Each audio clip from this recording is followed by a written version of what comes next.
Saudara-saudari yang terkasih, kita jumpa lagi dalam Pelita Hati hari ini, Minggu 12 Mei 2019, bertepatan dengan Hari Minggu Panggilan. Bersama saya Romo Thomas Suratno SC dari Paroki Cilandak, Jakarta Selatan, mendengar dan merenungkan sabda Tuhan, yakni firman Tuhan yang tersurat di dalam Injil Yohanes, bab atau pasal 10, ayat 27 sampai dengan ayat 30.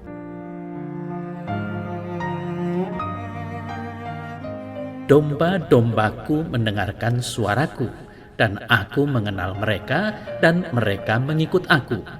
Dan aku memberikan hidup yang kekal kepada mereka, dan mereka pasti tidak akan binasa sampai selama-lamanya, dan seorang pun tidak akan merebut mereka dari tanganku.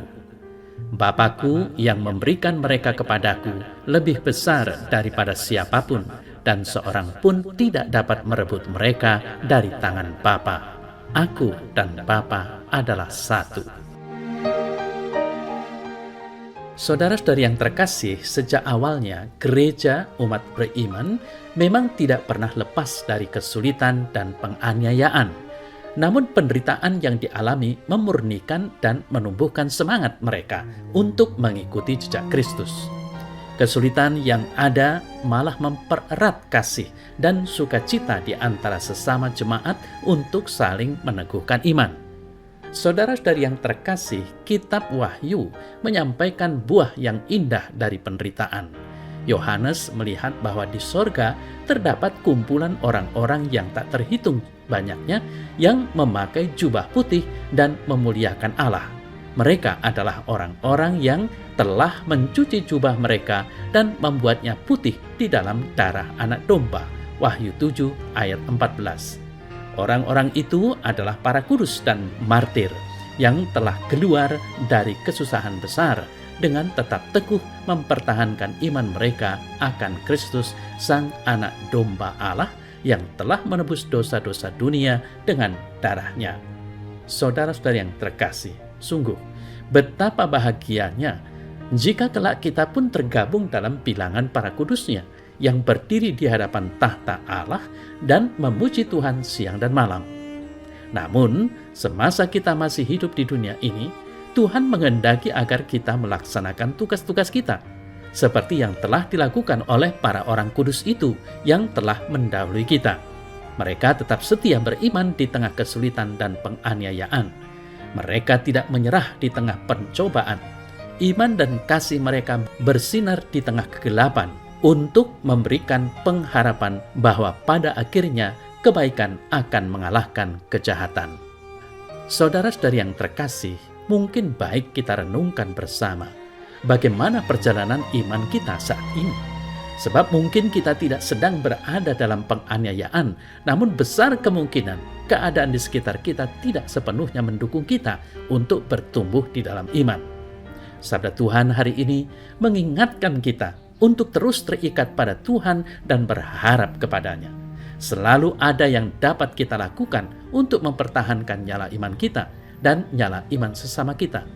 Bahkan hari Minggu ini, gereja mengajak kita semua untuk secara khusus berdoa dan mendukung panggilan religius sebagai imam, biarawan, dan biarawati yang di sepanjang sejarah telah menjaga nyala iman dalam gereja. Sebab melalui pengorbanan mereka, kita sebagai anggota-anggota gereja dapat terus menerima sakramen-sakramen dan memperoleh teladan iman dari mereka. Saudara saya terkasih, para religius itu mengambil cara hidup Yesus menjadi cara hidup mereka sendiri. Mereka telah hidup seperti Kristus telah hidup, mempersembahkan diri seutuhnya untuk Tuhan, hidup selibat untuk kerajaan Allah.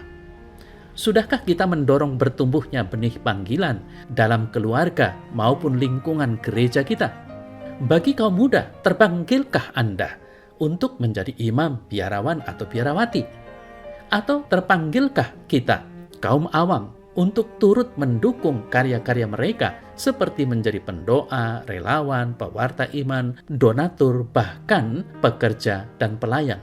Apapun yang kita lakukan, asal didorong oleh motivasi untuk menyatakan kasih kita kepada Tuhan, akan menumbuhkan iman kita.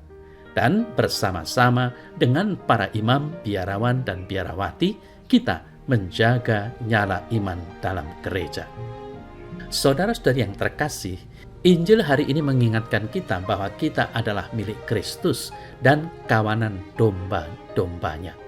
Tuhan Yesus mengenal dan mengasihi kita satu persatu. Ia akan menjaga kita dan tidak akan membiarkan siapapun merenggut kita dari tangannya. Jika kita melekat pada Kristus dan terus setia berpegang kepadanya, kita bagaikan secercah nyala lilin di tengah keremangan dunia ini.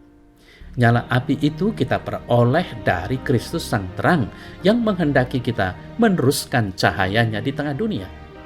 Saudara-saudara terkasih, dimanapun dan apapun keadaan kita, Tuhan Yesus mengutus kita untuk mewartakan kasih dan kebaikannya kepada semua orang. Dengan demikian, kita menyatakan iman kita dan bertumbuh di dalamnya, sambil menantikan penggenapan pengharapan kita akan kehidupan kekal yang dijanjikan olehnya. Ya Tuhan Yesus, panggillah dan kuatkanlah dengan rahmat-Mu, sehingga aku dapat menjalani panggilanku dengan setia melaksanakan apa yang Kau kehendaki dalam hidup ini. Amin.